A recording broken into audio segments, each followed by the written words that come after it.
Hi, Tony DeWitt here, Missouri appellate attorney and a guy who likes to make the law make sense on YouTube. You know, Oklahoma, according to Rogers and Hammerstein, is where the waving wheat sure smells sweet.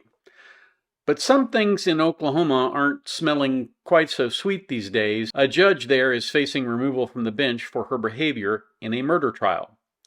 The Oklahoma Supreme Court, through its Discipline Council, seeks to remove Judge Tracy Soderstrom from the bench after her behavior in this trial of a man accused of beating a 2-year-old child to death. So let's talk about that. Did you ever have a coworker who just didn't take their job seriously? You know the kind of person I'm talking about. You've got a project, you've got to get it done by 3 p.m., and your coworker is the guy who's got to hit the water cooler 15 times an hour. Everybody knows at least one person who just ignores what they're supposed to do in favor of what they want to do. Sometimes, I'm no different. I frequently do videos when I should be fixing my wife dinner, but, that's a little different. In this case, the woman has the role of judge, and the job of judge has certain responsibilities. In a trial, the role of the judge is to call balls and strikes just like an umpire. In the last trial I had that went to a jury, I had a judge named Robert Schollmeyer. And Judge Schollmeyer, I think, felt a great deal of empathy for my client, whose mother was the victim of negligence in a nursing home. But no matter how many times I went back to him to get a certain critical piece of evidence into the record, he stuck to his ruling and he didn't budge. He wasn't ugly about it, he was just firm. I didn't think he was right, but I'm an advocate, right? My job is to root for my client. I have a bias. He did not have a bias, and perhaps he saw it more clearly than I did. At any rate, that's what I'm going to say. I lost that trial, and it would be easy to blame the judge for that, but I blame myself for not finding a way to get that evidence in. The judge did his job. He called balls and strikes. He paid close attention to the evidence. He was on the ball the whole time. One thing judges are never supposed to do is cheer for one side or the other. Now, judges are human. When you have a murder case come in, do you think the judge is absolutely unbiased against the defendant? Probably not. He probably regards him as somebody who did something pretty bad. He, like most people, probably thinks that if the police nabbed him and brought him to trial, he probably did something wrong. But the difference is he can't act that way. He has to treat that person with the same level of respect that he would treat, a priest, a rabbi. He has to give him that kind of respect because that's what the role of the judge is. You can't put your thumb on the scale of justice. That just doesn't happen. But that's what Judge Soderstrom is accused of by the Supreme Court. But how did the court even know that the judge did that? Well, because she made a video record of her misconduct. So here in the middle of this very important murder trial for the beating death of a 2-year-old child, the state's key witness, the co-conspirator who's testifying against the boyfriend, is testifying from the stand, and what do we see the judge doing? Texting with her court staff. That's inappropriate. Judges routinely tell jurors to leave their cell phones in the car, and they do that because cell phones are a great distraction. Someone looking at their cell phone might miss critical evidence, so cell phones are verboten in trials. So why then would a judge who's supposed to be monitoring this case and ruling on objections and paying careful attention to what evidence gets admitted, why would she spend a huge amount of time checking her Facebook page and texting with her bailiff in this ongoing trial? I can't answer that. Judges are supposed to understand the law of evidence. And, of course, the key foundation of the law of evidence is that evidence to be admissible has to be both logically relevant and legally relevant. Evidence can be logically relevant without being legally relevant. Let me explain. Let's suppose you had a trial for armed robbery. The fact that the person had twice been convicted of armed robbery might be logically relevant. It might logically tend to have you conclude that someone committed this crime. But unfortunately, it also creates an unfair bias against that defendant. And our courts and our system of justice demands that if you're going to be held responsible for a crime, it has to be on the basis that the state has gathered on the evidence of that crime at issue, and not because you might previously have been convicted of the same thing. Hey, allow me to interrupt for just a second and ask you, if you haven't already subscribed, please subscribe. And if you wouldn't mind, hit that like button. That lets YouTube know that this is a good video and they can recommend it to others. It helps me out a lot. Thanks. Judges are required to understand relevance, first, to get out of law school, second, to pass the state bar exam, and third, to make sure they know how to rule on the issues from the bench. Judges in many states go through a little bitty mini, I'd call it a mini judge course, basically a college for legal knowledge for the judge so that he can rule properly on objections and the admission of evidence and that kind of thing. Usually, by the time someone is a judge, they know the rules. Knowing that the rules of discovery, which also apply in a disciplinary proceeding, would make her cell phone text messages relevant in any disciplinary matter, the judge was seen on court by video camera texting relentlessly during this criminal trial. Later, she would insist that a privacy box be placed over the video so that her actions would not be recorded. The county commissioners would later vote to remove that privacy box, but of course by then the cat was out of the bag as far as the Judicial Discipline Commission was concerned. The Judicial Discipline Commission got the text messages, and there were some real doozies in there. But when asked about it by the commission, she said, "Oh, it was like, oh, that's funny, move on," as if, these texts that she sent were no big deal. But it was a big deal. Some of the texts went a lot further than, oh, move on. For example, during jury selection, she began texting about the district attorney's appearance, saying he was sweating through his coat, and later, "Why does he have baby hands? They are so weird looking." All right, now let me just tell you, having done trials in Missouri during the summer in a suit coat, you do sometimes sweat through your coat. It just happens. You're nervous, you're up there, you're talking to 12 people in the jury box, the judge on the bench, opposing counsel. A lot of times you're arguing about things. In fact, once I was opposite a guy by the name of Jeff Carey, who's a very good lawyer in Kansas City, and we were squabbling over what amounted to a parental divorce from his son over a device that he had engineered.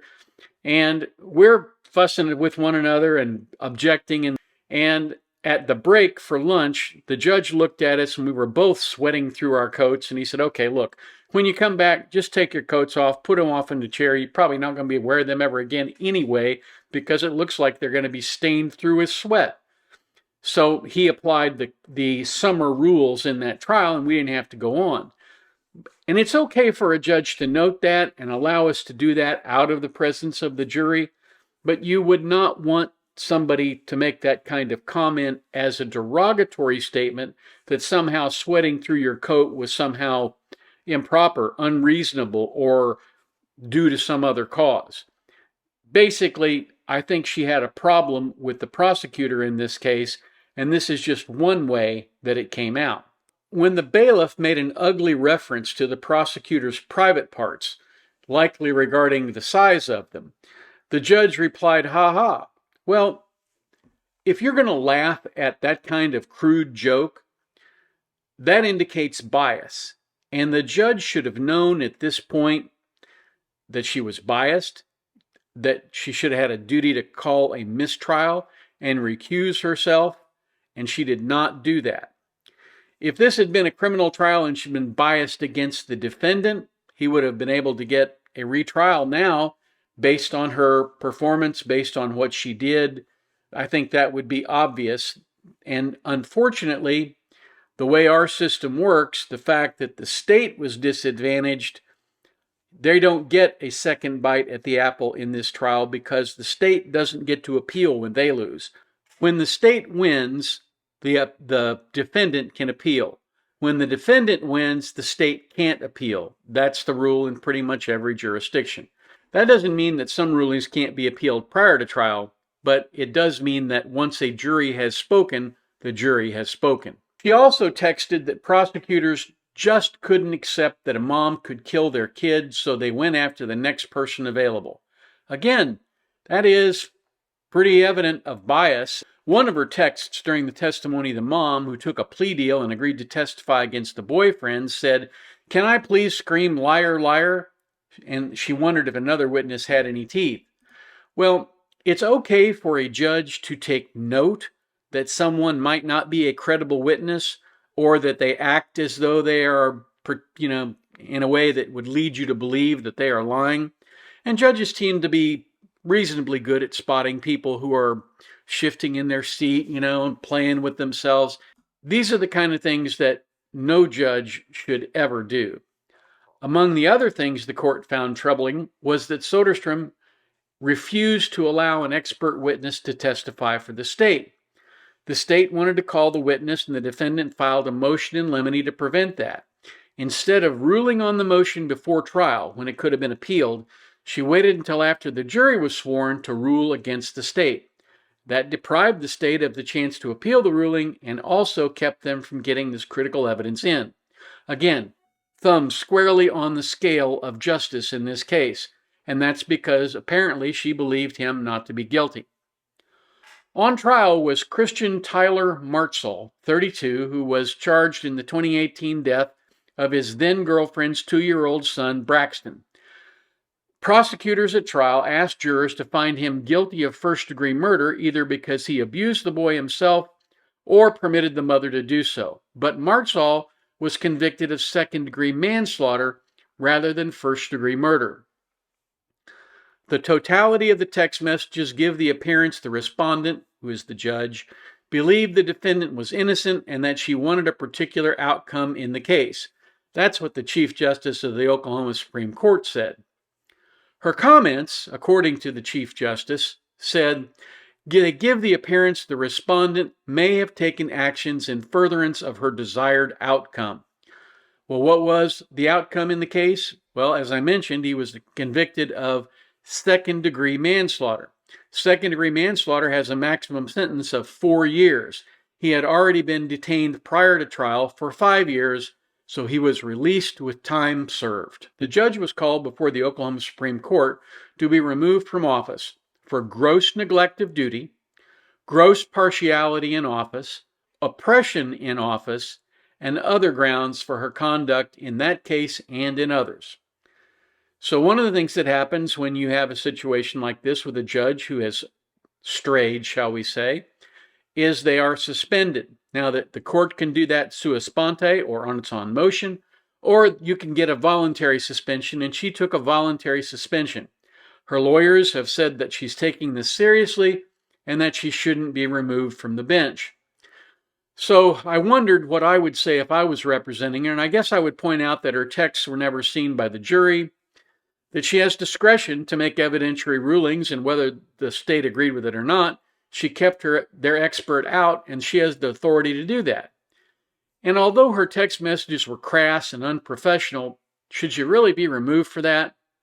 That's what I would say, I guess, if I was representing her. I don't know exactly what her actual lawyer is going to say, but hopefully she will put up a defense in front of the Oklahoma Supreme Court. At present, the Oklahoma Supreme Court is considering the matter and is going to make a ruling in due course. When a judge puts her hand or her thumb on the scale of justice by either denying evidence or essentially by acting in a way that shows some favoritism for the defendant, that's not good. The jury is the determiner of the facts, and here they did not get to make that determination free of the judge's influence. No judge should ever stack a case for or against any party. That has been the rule in the United States ever since the founding. Judges are the gatekeepers of the judicial system. Care has to be taken to ensure that they always play by the rules, that they are umpires, not advocates for one side or another. When they don't act that way, justice can become injustice. So with that, let me tell you what my little kindness story for this morning. About 6:15, my wife and I were walking our dogs when my wife saw a piece of mail that had been dropped out by our mail center here in the subdivision. She picked it up and she propped it up next to the postal center so that somebody could see that they lost a piece of mail. Now, she could have walked by it like dozens of other people or let it blow away in the wind, but she picked it up and put it where it could be seen. Even though that was a very little act of kindness, it might prove helpful to the person who's missing that mail. Now, the fact of the matter is that even small acts of kindness matter. And perhaps it's the small acts of kindness that really matter more. That's what I have to say today about kindness. Well, that's what I have for you today. Today, be thoughtful, be kind, and if you would, be back here at the beach tomorrow and we'll talk about more things. Thanks and have a great day, guys.